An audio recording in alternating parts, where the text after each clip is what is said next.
Hey everyone, and welcome back to English with Confidence, the podcast where you improve your English simply by listening to real, natural conversations. I'm Pedro. And I'm Gabby. So glad you're here with us today. Whether you're listening on your commute, on a walk, or just relaxing at home, welcome. You're in the right place. So today's episode is a really meaningful one. We're talking about how to forgive yourself. And I know that might sound a little deep for a language podcast. A little. But honestly, it's something almost everyone struggles with at some point. And what better way to learn English than to talk about something that actually matters in real life, right? Exactly. And remember, as you listen, don't worry if you don't understand every single word. Just relax, let the English flow over you, and focus on the feeling and the meaning. That's how real language learning works. Okay, so Gabby, let's start at the beginning. What does self-forgiveness actually mean? Because I think a lot of people hear that phrase, forgive yourself, and they think, okay, but what does that even look like?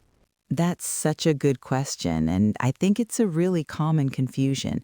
So, self-forgiveness doesn't mean pretending something didn't happen. It doesn't mean saying, oh, it's fine, it doesn't matter. It's not about making excuses for yourself. Right. It's more about choosing to release the guilt or shame that you've been holding on to. It's saying, yes, I did something I regret. I'm not happy about it, but I'm not going to keep punishing myself for it forever. Does that make sense? Yeah, totally. It's like releasing a weight you've been carrying. I love that. And I think what you just said is really important. Self-forgiveness is not the same as making excuses. It's actually the opposite. It takes a lot of honesty. Yes, it takes courage, actually. Okay, quick vocabulary note for our listeners. We used the word guilt, Guilt. Guilt is the feeling you get when you believe you've done something wrong. And shame is slightly different. Shame is the feeling that you yourself are bad, not just that you did a bad thing. Oh, that's such a useful distinction. Guilt is about the action, I did something wrong. Shame is about your identity, I am wrong. And shame is much harder to deal with. Much harder. Okay, so let's talk about why people find it so difficult to forgive themselves, because this is something I find really fascinating. Yeah, go for it. So, one big reason is that people think that if they forgive themselves, they're letting themselves off the hook. That phrase means escaping the consequences or avoiding responsibility. Like, if I stop feeling bad, does that mean I didn't care? Oh, I've definitely felt that. Like the guilt becomes almost a way of proving that you're a good person. See, I feel terrible, so I must care. Exactly. And another reason is perfectionism. A lot of people hold themselves to incredibly high standards, and when they fall short, and we all fall short sometimes, they just can't accept it. They keep replaying the mistake over and over in their head. That word replaying, like a video that just keeps looping in your mind. I know that feeling too well. Oh, same. And there's also this cultural side. In many cultures and families, people are taught that suffering for your mistakes is the right thing to do, that you should feel bad for a long time, and that can make it really hard to give yourself permission to heal. That's so true. And I think a lot of our listeners will relate to that, no matter where they come from. Okay, so shall we get into the practical stuff? The actual steps people can take? Yes, let's do it, because I think that's what people really need. Not just the theory, but okay, what do I actually do? So step one, and this might sound obvious, but it's actually harder than it sounds, is to acknowledge what happened.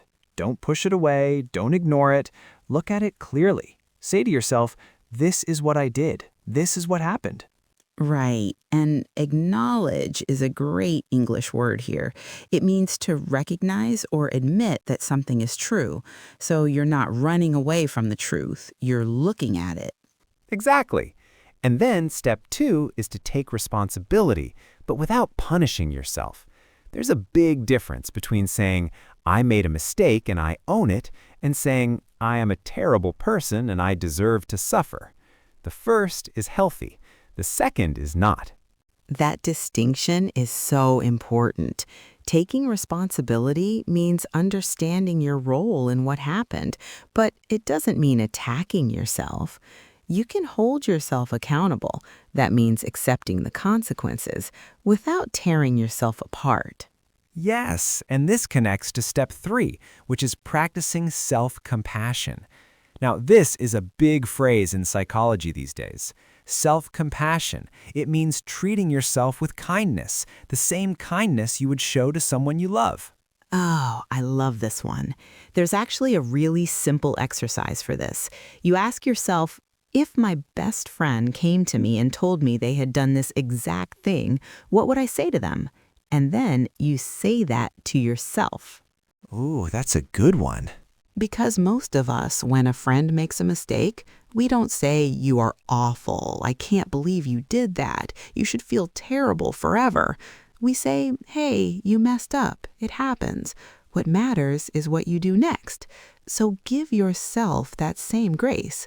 The word grace here means kindness that is freely given. Another really helpful practice is journaling, which means writing your thoughts and feelings in a private notebook. I know some people think journaling is a bit, a bit silly maybe, but there is real research that shows it helps. Yeah. When you write it down, you get it out of your head. You can look at it more clearly, what happened, how you felt, what you could learn from it.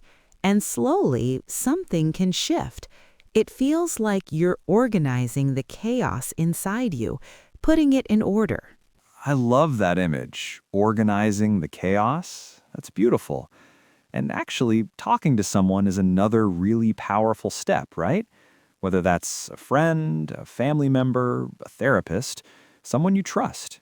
Absolutely. And I think sometimes we keep things inside because we're ashamed. Remember that word from earlier. We're afraid that if we tell someone, they'll judge us. But usually the opposite happens. You share it, and the other person says, oh, I've been through something like that too. And suddenly you feel less alone. Less alone. And that's so important. Shame grows in silence, but it shrinks when you bring it into the light. Love that. Okay, another step that can really help is making amends where possible.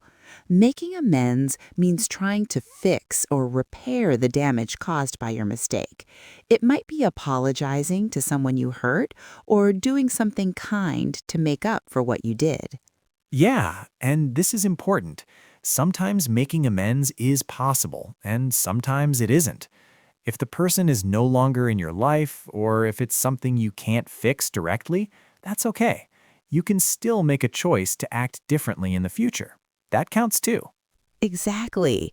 And sometimes the best way to honor a mistake is to let it change you.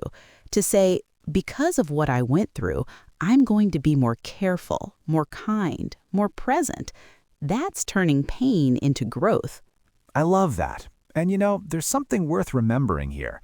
We always have more information looking back than we did in the moment. It's just not fair to judge your past self by your present wisdom.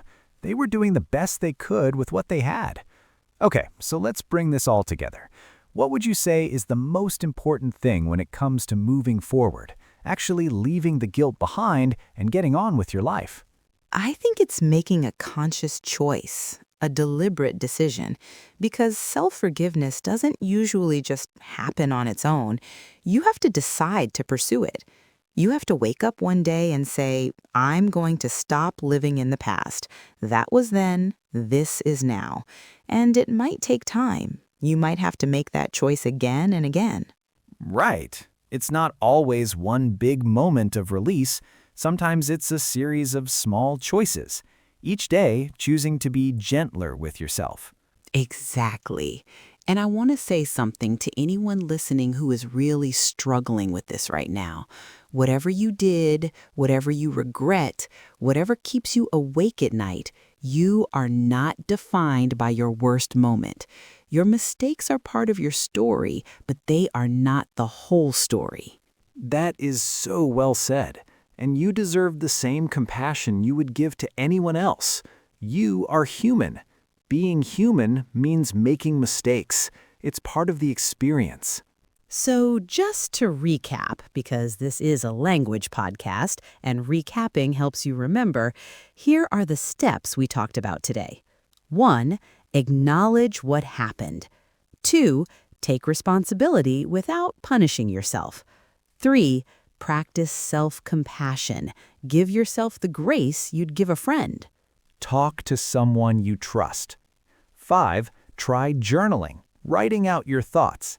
6. Make amends where you can.